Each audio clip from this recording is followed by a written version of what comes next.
Hello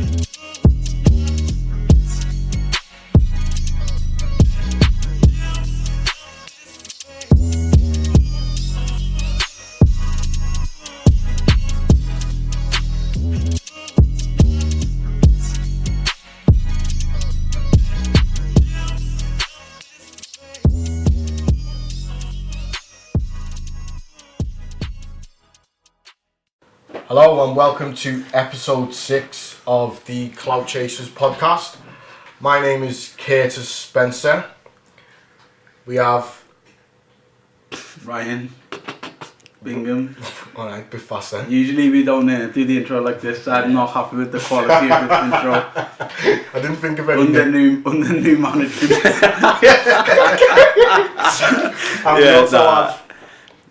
Okay, so the point means that I must say my name. Yeah, usually when you're doing an introducing people, you say the names. I don't like that, and I didn't think of the nicknames neither. So that's apparent. So yeah, the whole thing of the pod and having, you know, this little quirky intro, or quirky, as you say. Quirky, spelled like QWERTY, you know. Yeah, it was to have little nicknames and that, but kids has ruined that, so that will be no longer a feature of the podcast. Not while I'm presenting. So, what have we been up to then recently? Not much. I've just been getting into new game, The Last of Us 2. Well, it's not like a Devil May Cry thing. No, it's like a post-apocalyptic, Walking Dead sort of vibe. Can you play it online? Nah, it's just a... No, single player, I think. Just a platform. How was it? Quality. Don't play games online. Why? Yeah. Shit. I like to be in my own That's bullshit. space. That's utter bullshit. Yeah, but I don't play like first person shooters or anything like that. See, I'm a Warzone player, so... The new Crash Bandicoot's out as well. Oh no. Lad, come on, Crash Bandicoot isn't a sick game, it wasn't a sick game. Get the time up. Yeah. Curtis dusting off his fucking PlayStation 1. Well, I've still been watching Nurse Ratched. Which I have actually had the misfortune of starting. Well, I started it, and then I've started it again, because I didn't feel I took it all in, and I really like it. No. But I really love Sarah Paulson though, so... Learned her name now. Yeah. And now you're still getting the name of the show wrong, because it's Ratched. But anyway, I've watched it on your sort of recommendation. No, don't do that. No, it wasn't. It was blatantly on your recommendation. Lads, you need to watch this. Oh. And you were saying that we had to watch it, so I did. And I've got probably, I don't know how many episodes it is, but I've got into it. I don't want to make any spoilers here. This is the worst bit. Yeah, so you didn't. Yeah, I didn't finish it. I got fairly into it, and it's not for me. Well, your mistake was taking recommendations from Curtis, a man with renowned bad taste. No, this is true. But you know what? It weren't just him that's forced me to this. I've seen a few people, you know, it's top 2. It's number 2 in the UK. In the Netflix chart that it says that them 10 things on. Yeah. Lad, they're always shite. No, but whatever Lad Bible puts as a post. Well, that's number 1. I started watching it because she was in it, Sarah. And then when I actually watched it, I liked the way, as you were saying, the way it's filmed and everything is like pristine. The effects are good. Yeah. Like there's a bit where like you can see there's sort of a descent into madness, and the whole set just turns red. And it does it in different colours. Yeah, it goes into green and stuff like that, and it does look good. She's definitely a psychopath, but she definitely is. Okay. I think there's a big twist in it. I just know I'm not going to finish it now because it weren't one of them shows where I had to know what was next. Yeah, but let's think of a show that done that with me. Ozark. You had to get into like episode 6, 7 before. No, you didn't. Again, Ozark number 1. Episode 1 from Ozark is elite, mate. Ryan, but Ozark is renowned for slowing down. Where you're like, ooh. Until she blew that man's head off, you were like, wah! Well, can we just stop because I haven't actually watched Ozark. Ozark is actually worth watching. That's recommended from me, so you can. I told Keys about Ozark. No, you didn't. I told man about Billions, and Billions is one of the baddest shows out there. Our friend Aaron has also given the recommendation of Billions, so I will watch that. I told you. But no, what I'm saying is, if you solely give a recommendation, I am not watching it. So it needs to be co-signed by someone else. Can we just say that the person that's co-signing you there has also had a swing and a miss in the past with the Grand Budapest Hotel. He'll be cursing me when he listens back on here, but yeah, nah, he told me to watch that. You didn't understand the palettes of the colour palettes? The colour palettes. Oh, yeah. Do you not remember that? Yeah, he went wild there. Right, so, in the news, recently following the US presidential debate. Did anyone watch it, by the way, the actual debate? I watched a few parts of it. I watched the full thing. Didn't he say something about his son being a cokehead or something like that? Yeah, basically, one of Biden's sons is dead, isn't he? Hunter Biden. Yeah. Hunter Biden's the one who's still alive. Is it? I don't know what one's alive and what one's not, but one of his sons has died, and he's like, is he a war hero? Yeah. And then Trump's like insulting him, but you don't know what son he's actually meaning. But is it like he's mad, Trump, though, isn't he? So I seen something where Charlemagne was saying he is a reality star. He is. And so, what do you expect? He's gonna do well in them kind of scenarios, the debating scenarios, yeah. because he doesn't shut up. Like, I watched the debate and he does not shut up. Like, he's asking Biden questions, and in the end, Biden just gets like pissed off and he goes, "Man, will you just shut up?"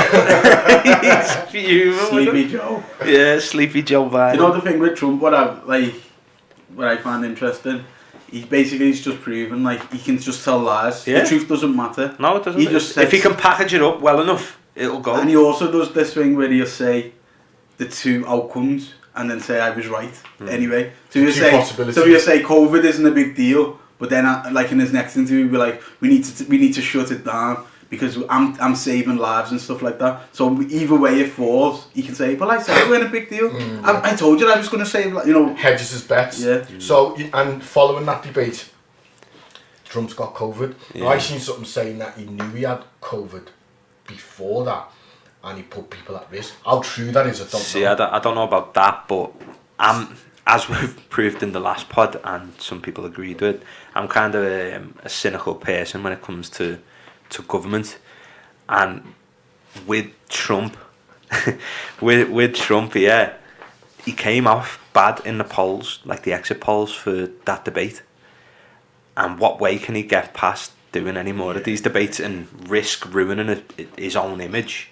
Just by removing himself, I've got COVID, can't do these things for 2 weeks. Do you know there is an actual thing in American politics called the October surprise, which is every year when they have these elections, I think they're always in November, and something will happen in October to like boost the candidates. The ratings. Yeah, ratings. And people were predicting that Trump would get COVID because it will help him. How will that help him? Well, people feel sympathetic, and then if he comes out saying I fought it off, and someone I put the tweet in our group, and I'll share it on the Instagram page just so people can see it, and it's before he's actually got COVID. It was like the 12th of September. Yeah. Someone put this out saying Trump's gonna get COVID. He's gonna have the worst COVID that's ever been. He'll come back fighting, and he was cured with hydroxychloroquine or whatever it is. Because he keeps harping on about that is the miracle cure, when many studies have now like poo-pooed that. That's a madness, that. What do you think about this? Yeah, like Trump's got COVID, and a lot of people have saying Donald Trump, he's a monster. He's the worst thing to ever happen to Western democracy, etc. He's like Hitler, and I don't personally think he's that bad. But so people, that's the rhetoric around him. In this scenario, if you think he's that bad, should you actually wish someone dead? No, never. Never? No, it's not. Why? Why would you want to wish death on another man?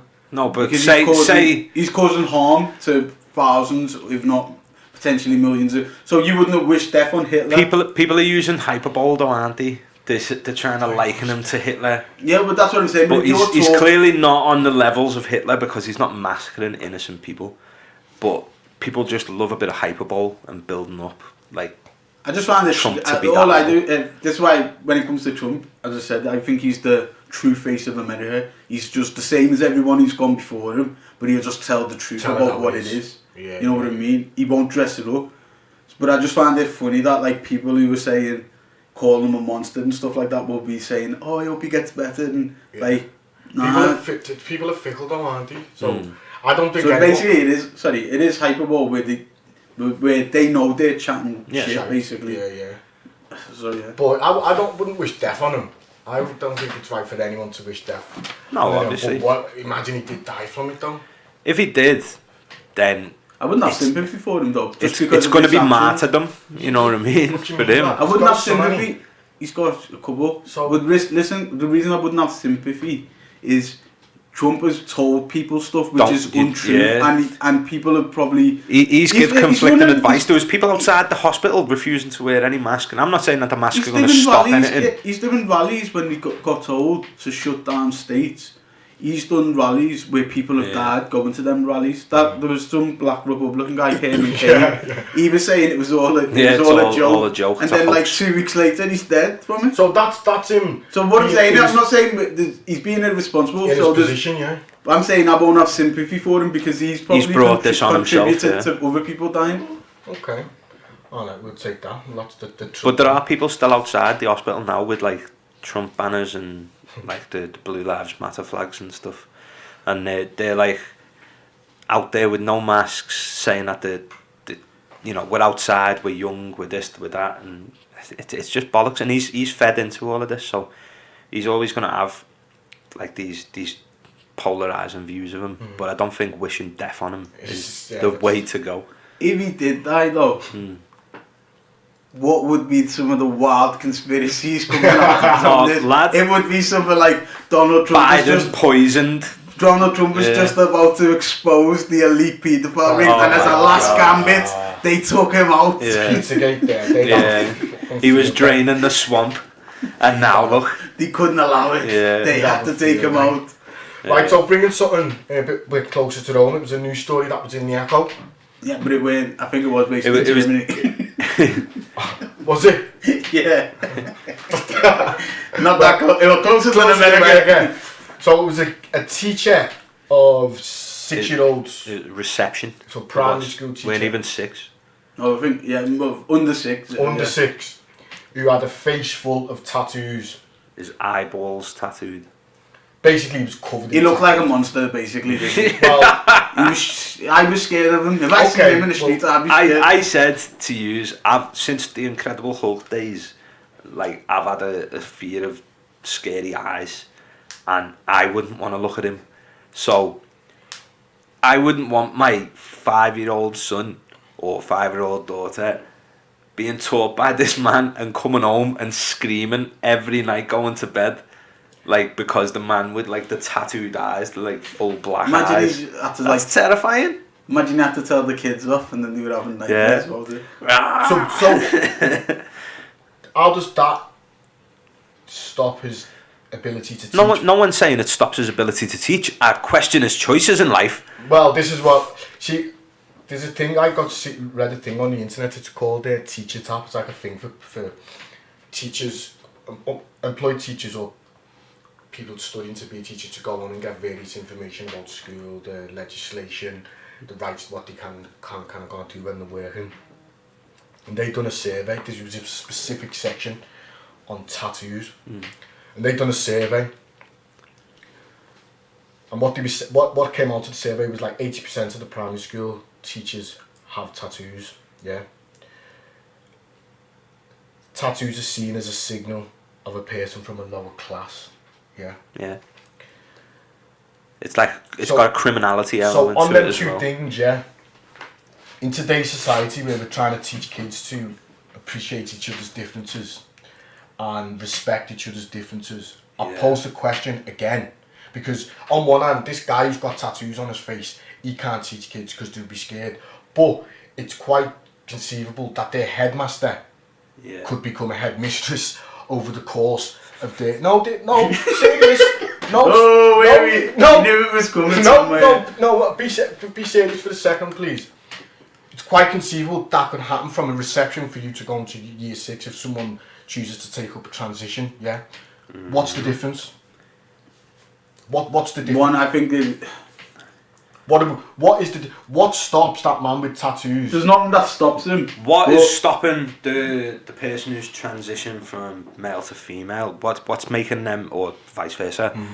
What's making them terrify? Yeah. What's making them terrify children? What's making them unsuitable? What's making the kids go to bed of a night and have nightmares? You've overlooked what I've said.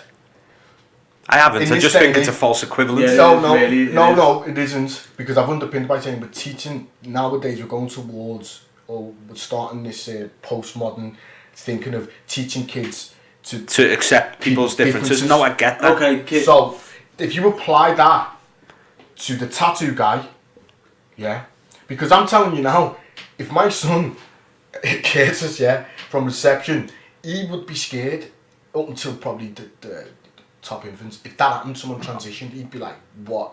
The thing is, Curtis, if someone transitioned, if yourself went into school dressed as a woman, why would them kids wouldn't even know you transitioned? They would see a man. It would be Mr. Spencer one week and then Mrs. Spencer the next. You'd have to one day you're coming in on a Monday, the next you're coming in as Mrs. Spencer. It doesn't. I don't think it would happen like that. And if it's not like a choice where you just go, you know what, today I'm just banging on a week. If I went into a school dressed as a woman, or I went into a school with a big monster mask on, it's a bit different again. Okay, no, this is a monster mask that's like tattooed permanently into your face. I'm not in support of it. I'm trying to play a bit of devil's advocate. No, I know what you're trying to do. What I'm saying is, the first protocol for me is, it is a bit unsuitable. You're playing on the thing of acceptance, and if we have to accept the way that some people is, we have to accept everything. Yeah, that's not right though. What I found funny about this story is the Facebook post, which basically said, "This is if your kids are scared of this man who's you've raised them wrong. It's your fault as a parent, and you've not kids can get scared about stuff." Do you know what's funny, right? I agree. Kids at that age will watch wrestling. Yeah. Finn Balor, Bray Wyatt. They're not getting short by them in school. Who the fuck are these people? Curtis watches wrestling. That's how I know with you.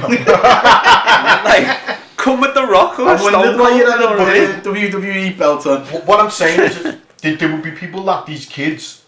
This is why I don't agree with.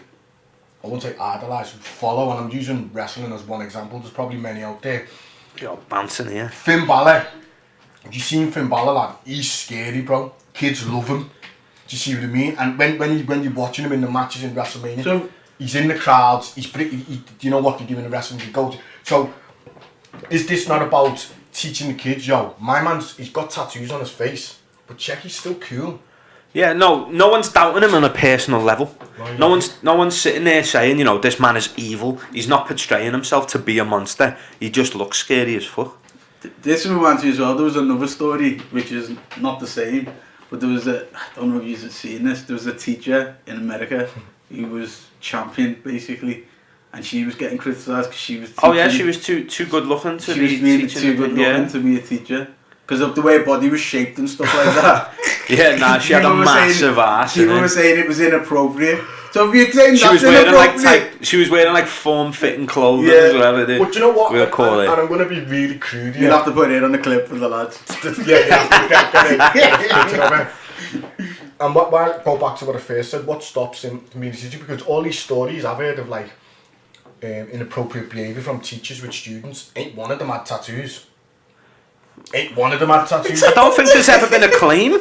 So I don't get what the problem is. This is going mad ways here. Am I the only one who thinks this? I don't know where it's going. Lads, and then the people with tattoos. The question I'm trying to ask is what he's scaring the kids. So he's scaring the kids. That's it. The kids should be told. Listen, he's hard out.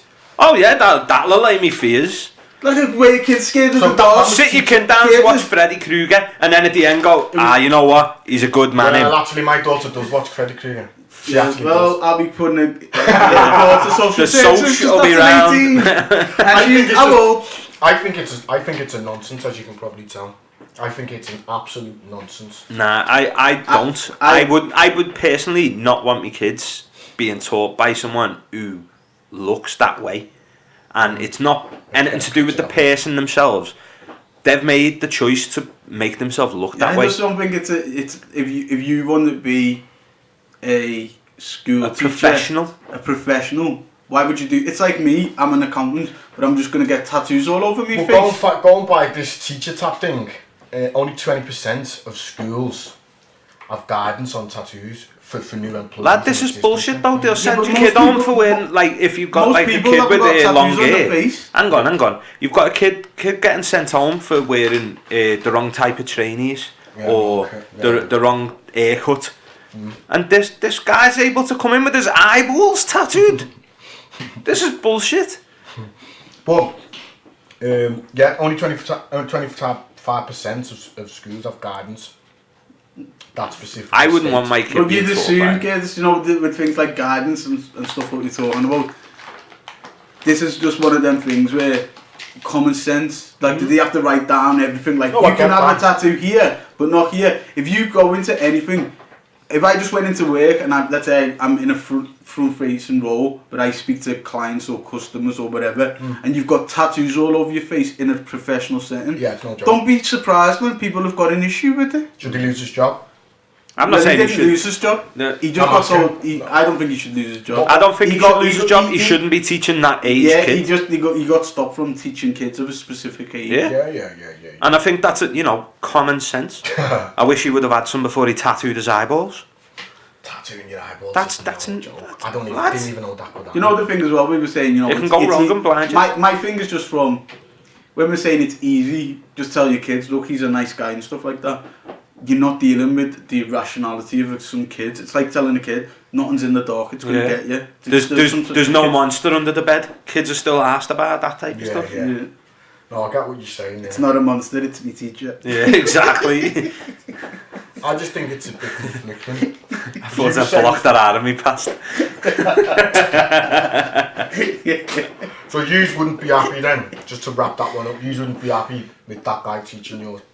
Not specifically. I wouldn't. I don't think I don't know. I'm just hoping that my kid's school would have a bit of sense and say, you know what, mate, I've been taking it. If I went into parents' evening and I seen him, shit myself, I'm not gonna lie. But I'd be more thinking, like, what's going on in this school? Yeah. That's the way it is. So it's a question then for the leadership and the decision making at the top. There's been a lot of failings of common sense all along, from him through his school, putting him as a reception teacher, just everything.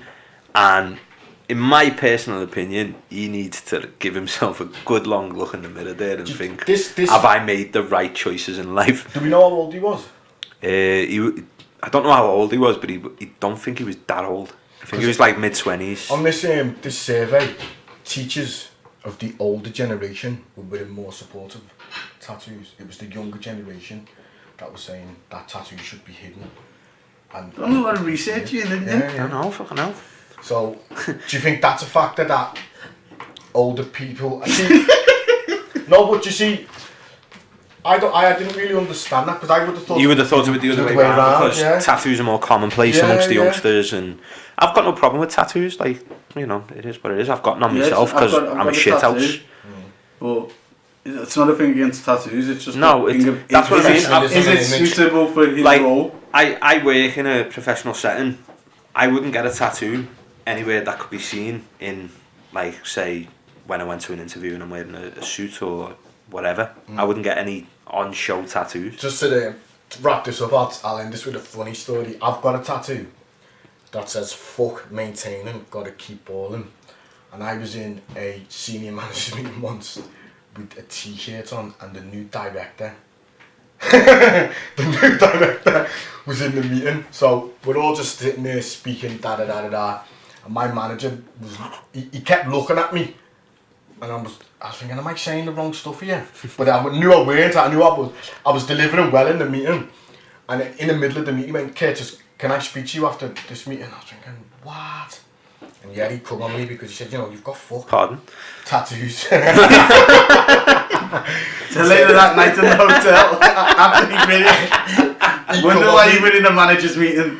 So Big pause. Another thing we've got in the UK at the minute is Black History Month, which I today found out is not the same as Black History Month in the US, but you didn't know. No, it's in February. Yeah.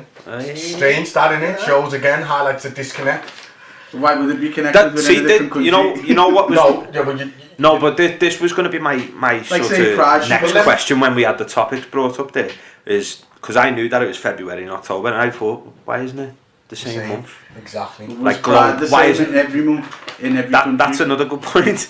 But I thought like maybe it'd be a global day. So there might be. The thing is, it might be a different holiday, and I don't know. Yeah, that's a point. So, well, anyway, yeah, I found that out today when I was like, wow, I didn't know that. I thought it would have been. You never knew it was February? I didn't know. No, I thought it was October globally. It's actually different in. When did this come here? I'll tell you now, 1987. What have you done with Curtis? Like, can I just ask this? He's come in like Stato here. Well prepared today, bro. Due diligence. It was a Ghanaian analyst called Akayaba Adai Sebo. He was a coordinator of special projects in 1987, and he started it in London, and it started in the US. What about the big thing when we were in school? This is what we're going to go into. It started in the US from Ronald Reagan. He gave President Reagan. President Reagan. Yeah, he gave a proclamation, 5443, to make all. Alright. Oh my God. All the Americans aware the mic's over there. of the struggle for freedom and equal opportunity. One more. It actually was developed from Negro Week, which was in the early 1900s by a guy called Carter G. Woodson, who's an historian. And the reason that it's in February and in the States is to coincide with Frederick Douglass and Abraham Lincoln's birthday. Every day is a school day. Every day is a school day. So, big up yourself. So, Black History Month in the UK. What we've got currently, what put me onto this was, I don't know the guy's name and I feel so ignorant. He's the guy who's doing the skits, the neo skits, the gig skits. Oh, Munya. I seen something. Let me pull his Insta up because this guy is a genius to me. I seen Postman Brap. I was like, what the fuck? And his black and white whap.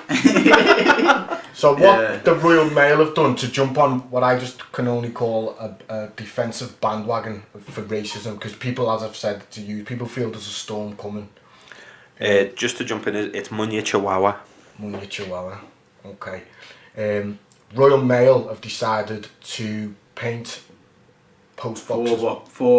Four post boxes, yeah. I seen. I thought it was going to be. Wow, that's a big undertaking for the whole of the UK. Yeah, well, this is what like I was looking at, because ZZ Mills put a tweet up saying, A, nobody's asked for this, but B, 4. Yeah, that's a piss take. Do you know what the thing is? It's what Ryan's just said there. Black History Month is for me. It's only been a thing in the last 5 or 6 years. Definitely not. It didn't come before the last 10 years. But in itself, it's a token gesture, I think. So anything that comes from it is not gonna. It seems like a very corporate decision to jump on something late on in the game, I'd say, and do like a token gesture. Yeah, but the thing itself, Black History Month itself, is a token gesture. What is it? It's a month where we, as Reagan said. And I think he's funny. What he says is all Americans are aware of the struggle for freedom and equal opportunity. All Americans. That's not what I would say Black History Month would be about. I don't know about yous. But what are we supposed to get from it? So what would you say it would be about? People have more of an understanding about the history or contribution of black people within the society. That's what it's termed as for the UK. That's what it should be. I imagined it was just going to be some of the people who've shaped the country who were black, whether in the UK. So what do you think of the post boxes? The post boxes is tokenism. Yeah. But I said that, like, I think it's just a token gesture. With the whole thing, again, I think I probably said this on other pods, BLM, the whole movement, all the system can offer is tokenism. Yeah. Like, there's nothing, unless you're going to completely restructure society, which is never going to happen, then I think you're not going to be able to sort out the imbalances. So you can offer token gestures and hope people just carry on getting on with it. Black history itself, month in the UK, I've seen the arguments where ideally you'd want it where there is no Black History Month, there is no sort of specified month, but then it'd be black people in the UK, not counting it depends if you want to count the Empire, you've only been here 50 years in a country that's been around for thousands. See, that's where I would say... But saying how big, I'm not saying that there's no, obviously there's a big contribution. Listen lad, I remember watching, it leads me on to my next point. I'll go back to that. I had a conversation with someone yesterday who said, I don't understand why this system, people who live within this system expecting this system to teach black history when 3% of the country or something like that? When it's not British history basically. And it is British history though, isn't it? I was on board with them, but then when I thought about it, I probably having a conversation with them. That's wrong, because they do teach us African history. They just choose to teach us what they want to teach us to copy the narrative. So Tutankhamun, I remember doing him in year 4, but as a 7-8 year old, I didn't make the connection that he's actually African and black and might look like me. See what I'm saying? So if you taught, instead of teaching Tutankhamun, yeah, imagine teaching Mansa Musa. Yeah. What effect does that have? I don't think I learned about any. I didn't know about Mansa Musa until I was an adult. Yeah, I didn't learn about. Even so it's not about. Sorry for me to cut you off. So I don't think it's not about them. Us expecting them to teach, because they are teaching it, because they're teaching slavery in schools. Just for people who don't know, who was Mansa Musa? Mansa Musa was a Mali emperor. I think it was in 1556, a Muslim Mali emperor, and he was the emperor of one of the largest empires in Mali. Was it Mali or Ghana? Mali, yeah. And he made a pilgrimage from Mali to Mecca, dropping a load of gold along the way, and it actually crashed. He made it. He went to Egypt, and he was so rich. He was the world's richest man at one point. He's the richest man who's ever lived. Yeah. Still, Yeah. I think Jeff Bezos will. Really? But he's the richest man who's ever lived so far. He dropped so much gold just so he's in hotel, wherever he's staying, just giving people money. gold, just straight gold. That's how much gold he had. That the economy of Egypt, which is one of the biggest major nations at the time, gold, the price of gold became almost worthless. Yeah. He was given so it took them 10 years to correct the economy because he was just given so much gold. But also, do you reckon he had an impact on? They reckon because of what he was doing on this pilgrimage, stories were travelling back to Europe. Now at these times, and don't quote me on this, I might be incorrect, but at these times the European map, they were still trying to develop a map of Africa and wherever, and it was his antics that alerted Europe to Africa and the riches of Africa. Now I don't know how true that is. So the point there is, imagine being taught that in year 8, you know what I mean? So, see, I knew of Mansa Musa even now, I'm like fairly ignorant to the whole story of him, but I know who he was, and I knew obviously he was like the world's richest man or whatever. Yeah. But did you know he's the richest man who's ever lived? No, I didn't know that as an adult now. Yeah, that's what I'm saying. Big 35 years old now. These are the things, sorry to jump in when we're speaking about Black History Month and teaching Black History. If you're teaching young black children these type of things, that's powerful, bro. One thing that just before we end on this topic, like, one of the things about Black History which I know was getting taught to one of my little brothers is, he started teaching about slavery, which is good. It was more than we got in school. We didn't really know about slavery or nothing like that. But it almost like Black History started with slavery. So you're starting from a point of subjugation. You're starting from a low point anyway, and then there's no real explanation what happened before slavery. So I think for me, but sorry. The one thing is, it's about knowing your own history. You know, in a country which is as diverse and which is, I still think, like 90% white, you know, you can't expect the state to be going, we're just going to spend half of our time learning about African kings, and you know, this country's got a rich history itself, so it's on you to find out things about yourself, the likes of Mansa Musa, and teach it to your kids. Do you think that Black History Month will be pushed a lot more in this country now, or globally now, following what's happened with George Floyd and BLM? I reckon it probably will, because I think it's, if you're not going to push it now, you're gonna miss the. I don't want to call it a wave. But you're right. You know what I mean? Because it sounds disrespectful to say it's a wave, but at the minute there's a lot of movement going on because of what's happened recently, and if you're not going to capitalise on that now, I think it's going to. I do generally think it is a good thing, you know, to learn about Black history in schools or whoever's history, because I think it can only benefit the nation if people have more understanding of each other. Go back to, is Black History Month positive or negative? Because, lad, I can't tell you one thing that I've gone, it's Black History Month this month. Oh yeah, and last year, do you know what I mean? It's on in October. So but isn't it more? I always assumed it's more for children who are in school more than an adult. That's what it was essentially said. Because once again, if I'm a grown man, why am I getting dictated of I should only take interest in black people in the month of October, and then as soon as it ends and a documentary on TV shuts down, I don't learn about it. As a kid, it's better than nothing. But as an adult, I don't think it really matters. If you're interested in something, you're interested in something. Well, I think the black post boxes are just a load of bullshit, and I think I just think I agree with the. What are they supposed to symbolise? Like, what are they supposed to symbolize? Like significant, prominent black figures in the country. Well, like I seen Lenny Henry's name being bandied about. Jeez. Top sellout.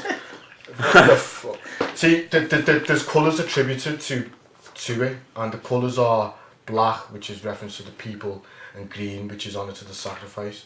So the black will signify the people. But I just think it's just a nonsense. See, I thought they were each one was dedicated to a person from what I'd seen, because I thought, you know, why is Lenny Henry's name being bandied about with a post box? But I think, you know what, just before we finish up on this, I think it actually makes a mockery of the whole thing, because if you're Chinese, or you're white, and you go, it's Black History Month, we're just going to paint some post boxes black, but like, are you fucking being... What does that, as you said before, it should be for everyone. What the fuck's black post boxes? You know what I mean? It's just a joke. There was, is the 1,500 or 15,000 in the country? Post boxes? Yeah. It's like, ZZ Mills put a tweet out, this is what I mean. So, because 1,500 seems a bit low, but I can't remember the accurate number anyway, so it's one of them, and you choose to do 4. Like, it seems just a bit shit, you know what I mean? The mail goes missing in them post boxes. Would you trust to put your stuff in a black post box? Anyway, moving on. Well, he's definitely going to get it late. Yeah.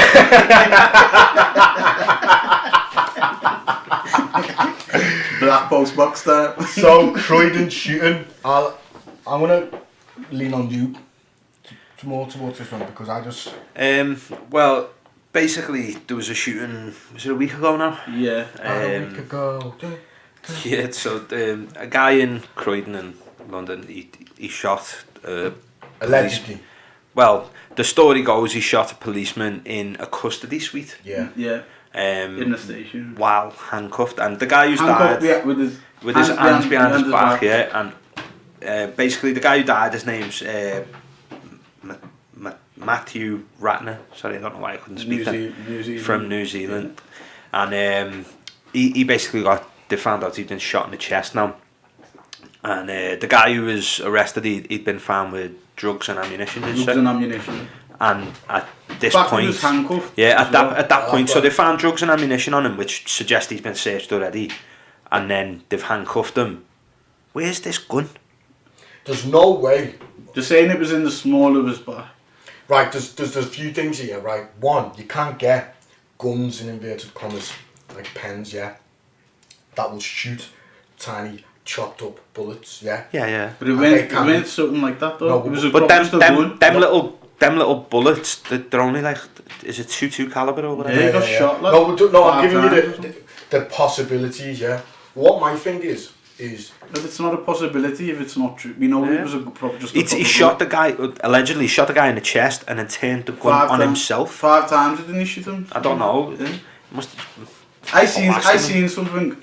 Yeah, it was only an Instagram post, so take it with a pinch of salt. But some guy was showing if you're handcuffed. Yeah, I seen this guy. You could get a gun from like the. You can pull it and then pull it out. You could aim it. Theoretically, but there was no way you could turn it on yourself. Turn it and hit yourself in the neck. There's no physical way of shooting yourself in the head. The only way is if he's done what he's done and then dropped the gun, and as he has, he's turned and the gun is fired and somehow blasting him in the face. Posted that saying what in the Jason Bourne is going on, yeah. No, that's it. Like, this is the thing. This is Jason Bourne, James Bond. I think they've done something to him. Well, it's a failing right from the beginning. Because let's say he has got a gun on him and he's in police custody. There's a first failing. I've just searched him. He's already in the custody suite. He's been searched once on the street. On the street. And they found ammunition, which suggests, okay, you got ammunition, where's the gun? So I reckon, this is what I'd say, I reckon they haven't searched him properly. They've nicked him. If, let's say, he has got the strap on him. They've nicked him. He shot the man, yeah, and then shot himself. But because they're trying to backtrack and cover up the failings, some idiot's gone, yeah, we'd search him and arrest him. But what he done was, as he was at, it's like, know what I mean?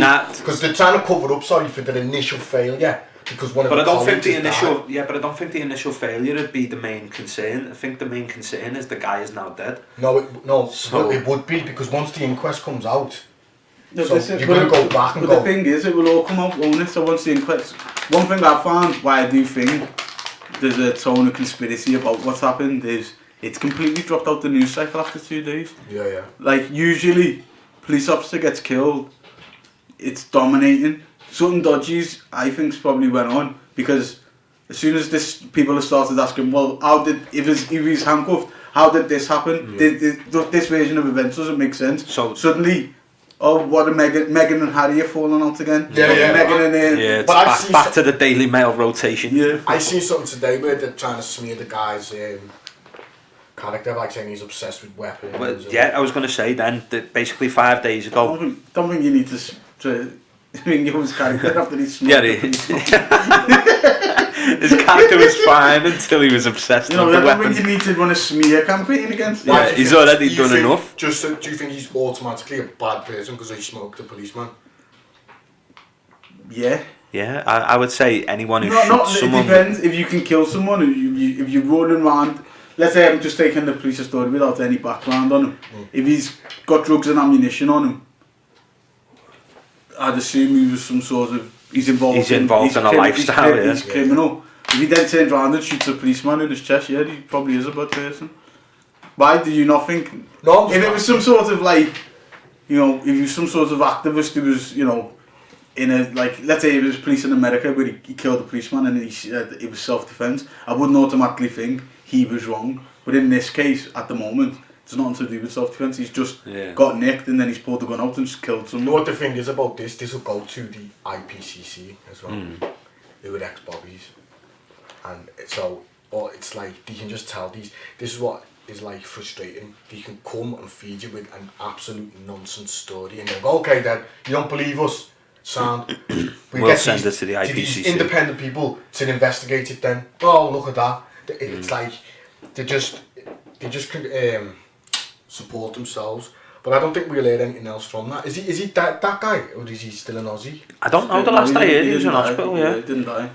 So I think he was in critical. He was in critical condition, but he dies. That's all. But yeah, so the latest story I've seen there, just on a quick search, was 5 days ago. It was he's obsessed with the weapons, as you say, and then 2 days ago was the inquest to say that he was shot in the chest, like the policeman was shot in the chest. I think that was fairly evident from the beginning. Yeah. But that's all you're hearing. There's very little information, considering. It's quick for the inquest, that Well, we'll see. Where's the hole? I think I think it'd be interesting to follow this and we'll keep it a common theme. No, we just as it goes. Just on, the updates, more information comes out. Because it is only being drip fed. It's not like a lot of information's coming out. And maybe that's just because I think as well, the guy who done it, when he's supposed to be like, he's this guy from Sri Lanka who's like, he's got autism and stuff like that. So he may have it doesn't go into if this is like a Muslim fella or it doesn't look like a terroristic thing. It would it get just more seems play. like he's got. It's not feeding any other narrative that the media can spin. It might just be a guy with mental health issues or common criminal kills policeman. Yeah, you know what I mean. So Croydon shooting. So unpopular opinions. This one's going to be a good one. Well, the first thing I want to touch on. This isn't an unpopular opinion. This is something I seen on Instagram, or actually was shared to me in the group. And I just want to say, if you share this opinion, or you think these are even comparable, I don't want you to listen to the pod. I want you to actually have a bad life. I seen I wish harm upon a poll saying, what is better, Power or The Wire? Now this is an absolute travesty that these can even be compared. I'm going to play devil's advocate. No, there's no devil advocate in this. Tell you why, because how long was The Wire out? I don't care. No, listen, how long ago was The Wire out? 10 years? Nearly 20, no? 15. You're dealing with a different generation. So idiots. So Empire could be The Wire. What? It couldn't. You'd say that again. Empire could be The Wire. For this generation. The Wire based on gritty realism, and Empire about a music production company. I'm saying what the Empire what The Wire was for you. No, Vexy's game. No, this doesn't make no sense. You're using this could be this. I'm saying what The Wire done. Coronation Street could be the Goodfellas of today. Yeah. No, it couldn't, mate. What are you talking about? The people of today the youngers of today could relate more with Power than they could The Wire. That's what I'm saying, and that's it's not about relate, is it? It is. What's it about relate? No, it says the actual post says Power or The Wire. Choose one. If you've chosen Power, you are a fool. Power is absolutely.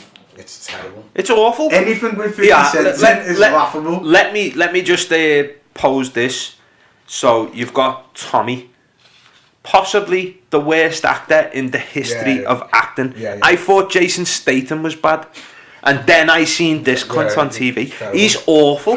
He's the worst actor I've ever seen. And then you've got Stringer Bell, Idris Elba. I didn't know he was fucking English until I seen him years on. That's true. That is true. These are levels. I didn't know. Dominic West, McNulty. He's Welsh. I didn't know that. Compared to Power, the fact that Power is like the most cliche shit. No, it's disgusting that these were mentioned in the same breath. Power is something you can throw on, you can watch. I couldn't even finish it. It was that bad. You can't know what's going to happen. It's a bit of a cliche. The Wire, you've got easy watching. The Wire's got like policemen who just aren't asked about actual justice or things fair. The Wire's got policemen who are like McNulty. He's not actually bothered about crime. He's just bothered about he's on an ego trip. Yeah. I want to be right. I want to put you in jail to prove I'm smarter than you. He's not asked about what people are doing. It's like oh my god. Power. So you're saying Power hasn't got the intelligence? Yeah, it's an easy watch. It's an easy watch. It's not like based on like there could be a real person. No, Power and The Wire are nowhere near. The fact that Power, or the main theme of Power, you've got a guy who's a top gangster who's kept himself hidden, and he's behind the scenes, but he's a massive gangster. Gets back with his ex-girl. Soon as he finds out she's a policewoman, that's it. In real life he wouldn't. I don't care. Yeah. It's game over. It's game over. Stupid. He went through all that. I just love her. All right, mate. Sure. It's the glitz and glamour that pulls people in the 50 cents and this VIP. That's what pulls people into Power. It's pretentious. Well, it can't be the acting. It's pretentious. So what's your next unpopular opinion? My unpopular one, I think, it will be really unpopular. And again, I'm no fucking oil painting by any means. But seeing in the group chat, I just think Rihanna's overrated than looks. Am I wrong? Yeah. You are very wrong, yeah. It's not a looks, lad. Hair as a beautiful sight. As a beautiful sight. Everything about it is bad. Like her attitude, confidence, do you know what I mean? Her actual looks, body, she can move. She is like top sister, like bad. She's badder than Beyonce for me. Nice. She is. I'd rather be with Beyonce than who's better singer, who's a better artist. Well, this is the thing. Well, the singers, right? No, like, singers are nonsense. This is the thing, right? So we've got Beyonce, who is like the world's, and then, you know, like, Rihanna with the upper echelon singer. Hang on. Like she's up there. Beyonce is one of the best ever. I've seen her live blah, twice. blah, blah. Vouch for that. Oh wait, I've actually sang with Beyonce, but so have I. But I was in my car. No, I was actually held the mic to my mouth. Okay. Said you didn't know that, did you? Joe McElderry over here. I was actually right behind Joe McElderry when she done it. So she held it to Joe McElderry, and then you were shouting and behind it. No, right, he was wandering on me.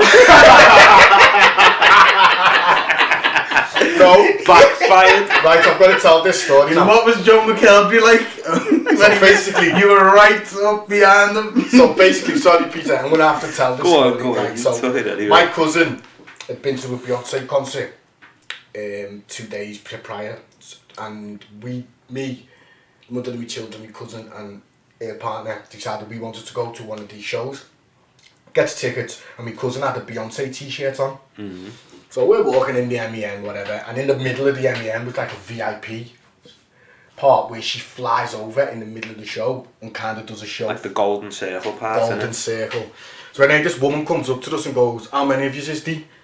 We were like 4. She was like, "Okay, 1, 2, 3, 4 with me." We were like, "Wow, what's going on here?" I'm thinking, "Oh my God, have they got that Charlie?" No, listen. Didn't have any. So I'm joking. She takes us up to the golden circle. Who's in there? Robin Van Persie, Ryan Giggs, Joe McElderry. So as you do, I went over Stars. I went over and tested RVP for the picture. Did you get one? Yeah, I remember it years ago that you had that. A picture with RVP, and we had to do the security. Please have this man escorted. Yeah, that's what he done. So anyway, she's performing whatever, and then she flies over.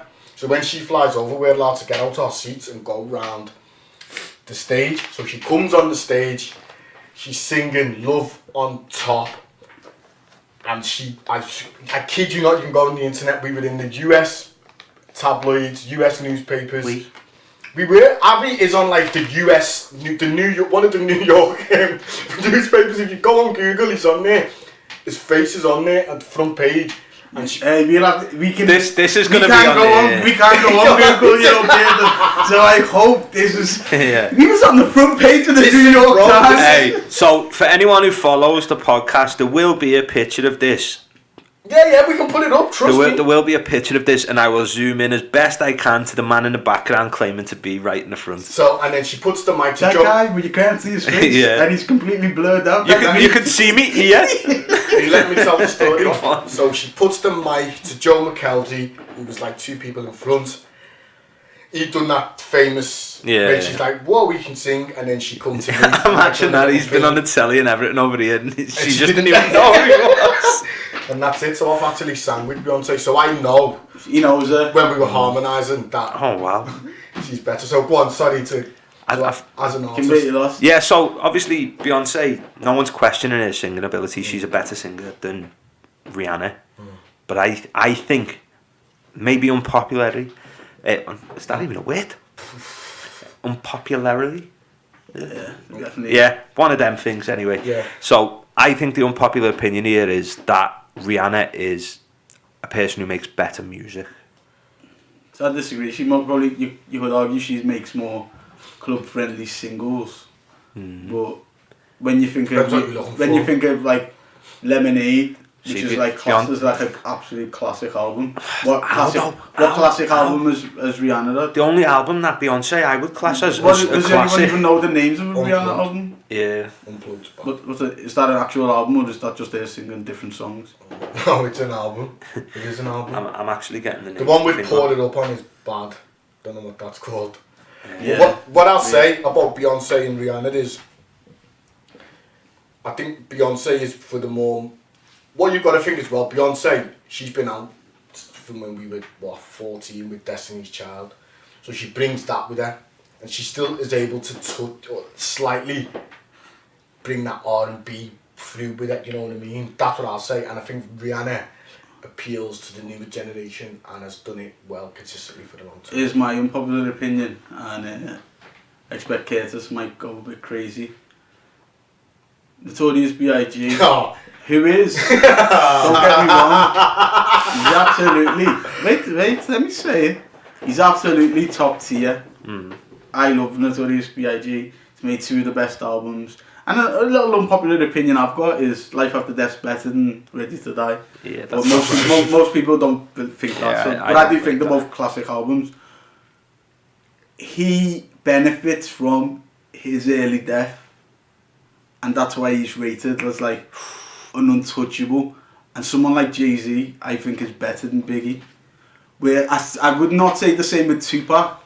I wouldn't say he benefited as much because he's got a more larger body of work. Okay, well I'm going to come in next. So with Biggie, because he died young, we only seen him 2 top albums, Maybe. but we didn't see the full, the dip, you know, when it's creative, you know. You didn't see where it was going to go. See, the thing is, what I flipped that on its head and say, I don't think I can disagree with that, but what I can rebuff it with is say, I would argue that given where Jay-Z and Biggie were at the time of Biggie's death, would Jay-Z be as... If you watch their progressions, yeah, and we continue that on.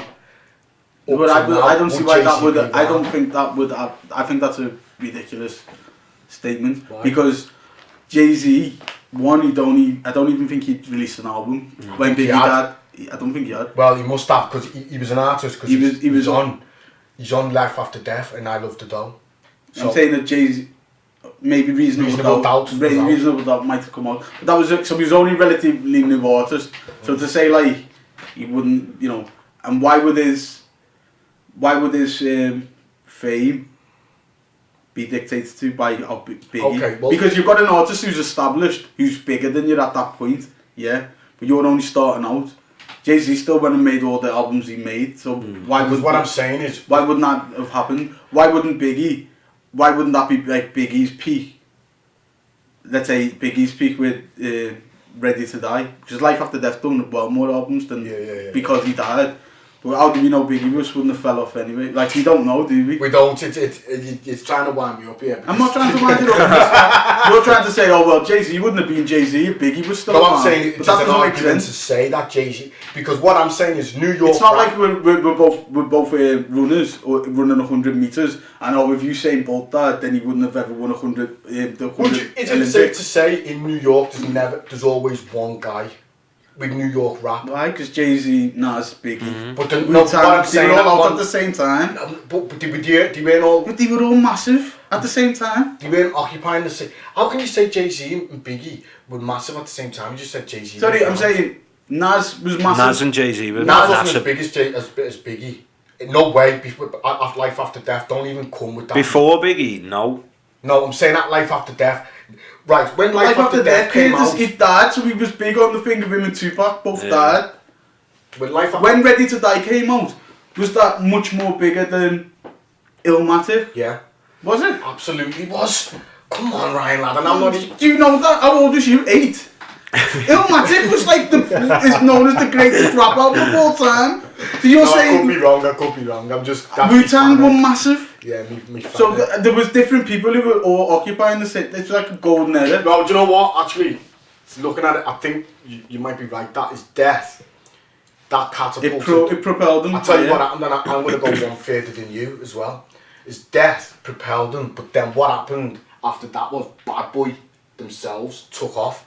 And that they kept that whole Biggie vibe, you know. Only for a little bit. No, but he's never forgotten through. Like they had it on Smash for a while, and so when you think of Bad Boy, you're still thinking of Biggie. Do you see what I mean? So maybe that has took him to another level. So actually, I'd actually agree with you. It's not that much of an unpopular opinion, no. Because I know for a fact, like when they were both alive, Tupac was a much bigger star than Biggie. Yeah, but Tupac was doing films and stuff, so no, I'm just saying. False equivalence when people say that to me. It's like No, I'm just saying, like, one benefited more from dying than the other. My unpopular opinion on Tupac will never go down well. Well, I've never been able to. Neither have I. Never been able to listen to him. And do you know what's funny as well? I like rap. I think he's got a good few songs, but the way everyone raves. Do you know what's mad? As I just said, because this music's got more soul. I like rap, understand. and I'm also into me, black activism stuff, and he touches on that. And still, I've never. How Do You Want It was a banger. Living Die in LA was a banger. Hit 'Em Up was a banger. The thing is, California Love was a banger. Brenda's Got a Baby's got a banger. I Ain't Mad At You. So they just moved. Now I've never been able to listen to him. Nope. And he's named about 15 songs which are bangers. Alright, lad. But I've never been able to I like a few songs, but I can't listen to any one album of his through. Yeah, that's what I can't. No, one thing I will say about Tupac is albums, because he did do a lot of music, he probably never had that album is like a classic. All Eyes on Me was good. But Tupac for me, he's a G. I think Tupac is the GOAT still. Him or Jay-Z. But he's not, but don't get me wrong, he's not, as a technical rapper, he's far from him. I seen something on Kano and Ghetto was speaking about this. And he said that Tupac's a better lyricist than Biggie, which at first you think, no, listen, but at first I'm just laughing at it. At first they say you don't think that, but they're not talking about like punchlines and stuff like that. Lyricism just means like the way you convey your message and your words. But you see, this is the thing, right? Like, this music has got so much relevant. You could listen to it and it's still same things going on.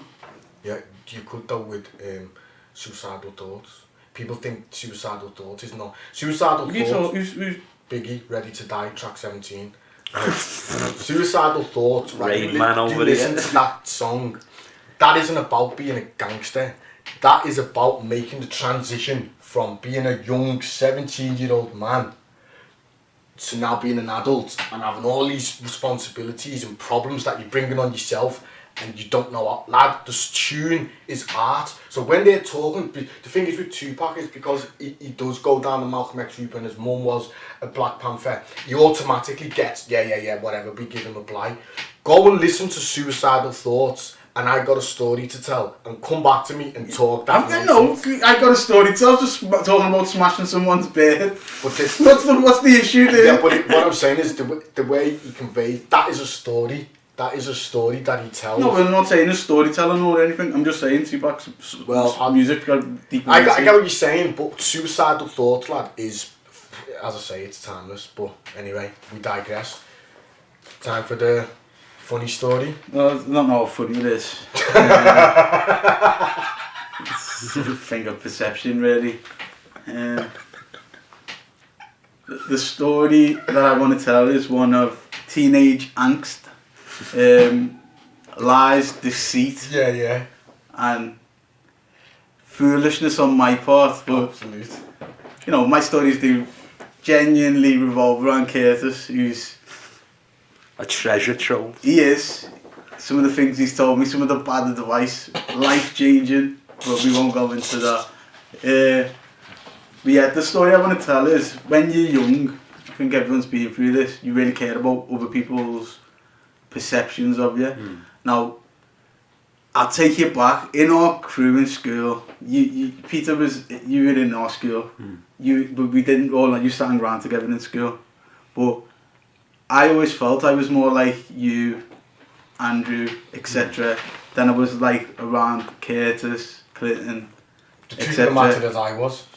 Because when we were even, I'd say like year 7s, year 8, mans were on girls. Mans were on Lincoln. I done this, I done that. But this is my perception. So I'm around these people. When I'm going home, I'm playing hard out with me mates and man. I'm watching wrestling. I'm watching Pokemon.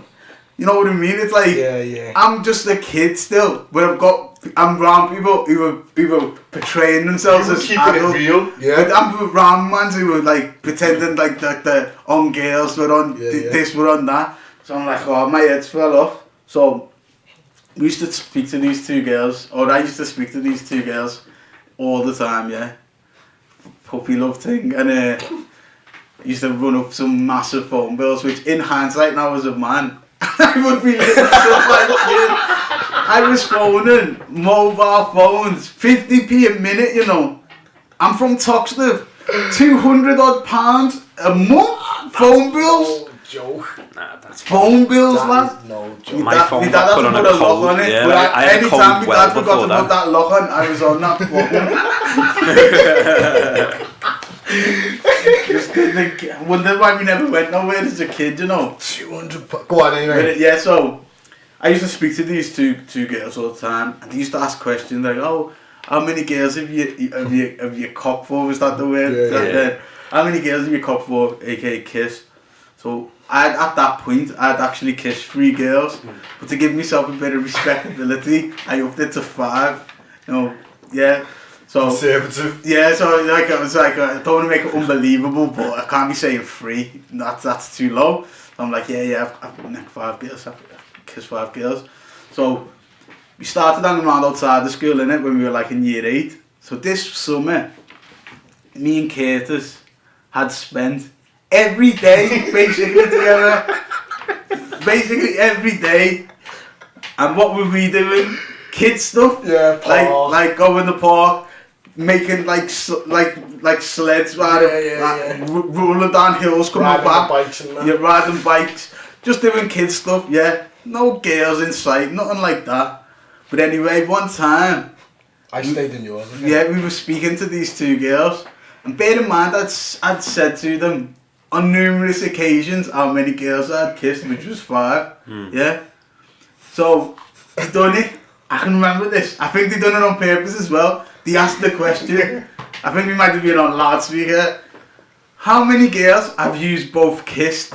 Now already, beads of sweat are coming down on my head. I'm thinking, boy, I'm going to have to fess up to 5 in front of my man. Yeah, these numbers are low. So I'm just looking at him, I'm thinking, kid, what's he going to come up with? If he comes out with something similar, which I in my mind I'm thinking, oh, he might be a bit more than 5. But if he's, let's say, 10, if he's 10, 5 still, I can live with 5.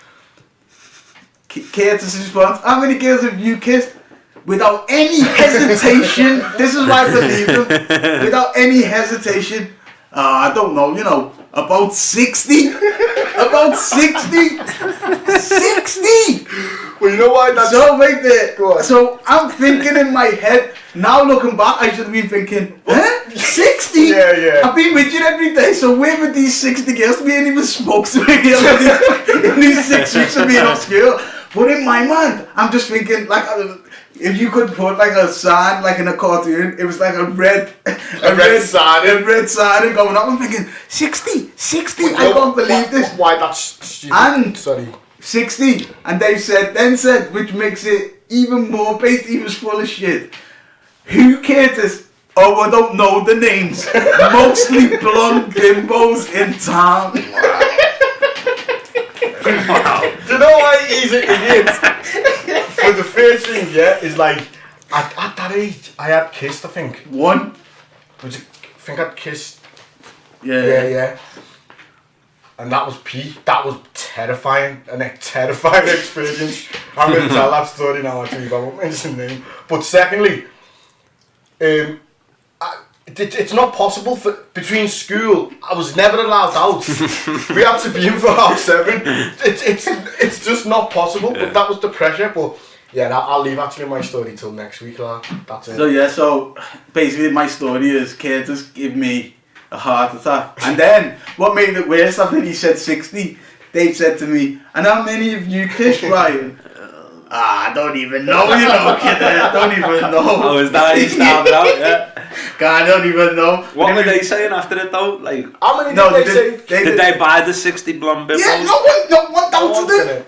Lad, I was always a step ahead of the gas. I still am now, lad. You got to know your audience, lad. You got to know if they're fickle-minded. So yeah, right. That's the story for this week. Hope you enjoyed this episode. We're going to have a few guests on, aren't you? Yeah. Hopefully over the next few. Coming up, we're going to try and get a few guests on. You know, there's a few things in the works. So we'll have Michael Jackson, Tupac, from the grave, and the likes. So yeah, thanks for listening, and see you soon. Bye. Yeah, don't forget to follow the Instagram. share the shit, whatever. See you in a bit.